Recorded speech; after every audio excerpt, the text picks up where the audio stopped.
Well, the Indian bowling wasn't as destructive as the last time around. In fact, they were struggling a little bit in the middle stages of England innings. But Axar Patel, what a find he has been. Coming to you, Akshay, would you say that, would you now say that he's the find of the series for India? I think so, to be honest. I think before the series, no one would have expected him, maybe to even play a test match, let alone retain his spot and be arguably our most effective bowler over the last few tests. So I think he's done an amazing job taking his place. There's big competition for places in the spin department as well. He's certainly put his name right at the top.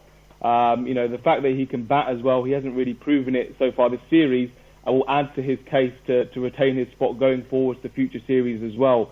But he keeps it simple. He puts it on the spot, the right line and length, and gets a bit of nibble as well. So, what's really good to see as well is today's pitch hasn't assisted the spinners as much in the third test. It requires more skill from the spinners, and the fact that he was still so effective is really, really good and promising signs for him.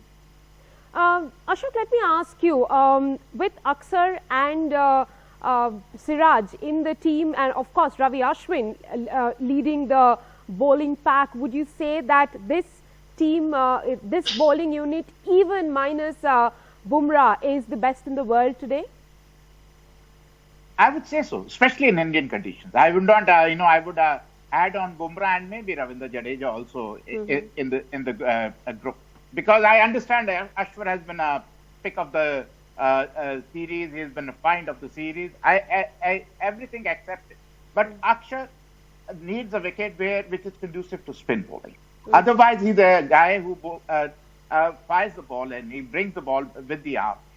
He's putting that doubt in the mind. Everybody's looking for turn. Odd ball turns, and that puts doubt in the mind of the batsman. That is where he's picking up all his wickets. And I would, the credit goes to him. He bowls a very good line and length. And that is his forte. And that is why he's been so successful, even in shorter version of the game. But credit goes to him. He is surprised most of them. If he may keep even Ravindra Jadeja out for a few games, I won't be surprised. Anis, coming back to you, Virat Kohli loves horses for courses. We do know that he's been rotating his bowlers. The people, these guys are replacing are, Kuldeep Yadav, Mohammad Shami, Hardik Pandya, Ravindra Jadeja, of course, is out of the team. Do you see that these two guys becoming a permanent fix in India's bowling India's bowling plans for some time now? I'm talking about Siraj and Axar Patel here. Yes, it's going to be not that easy for Jadeja just to walk in the team, even though he has got three facets to his game, and so will be for Shami. Bumrah definitely will walk in. It's going to be a tricky call for Virat Kohli, whom to make play and whom to set out. Obviously, our next match is going to be in England, so we have to see according to the conditions whom to play. But more good reasons for Virat Kohli and Ravi Shastri to think whom to play. And I believe like today playing Siraj was a good call against Yadav, because you got to pick players on form. And if you have on form, you got to pick that player.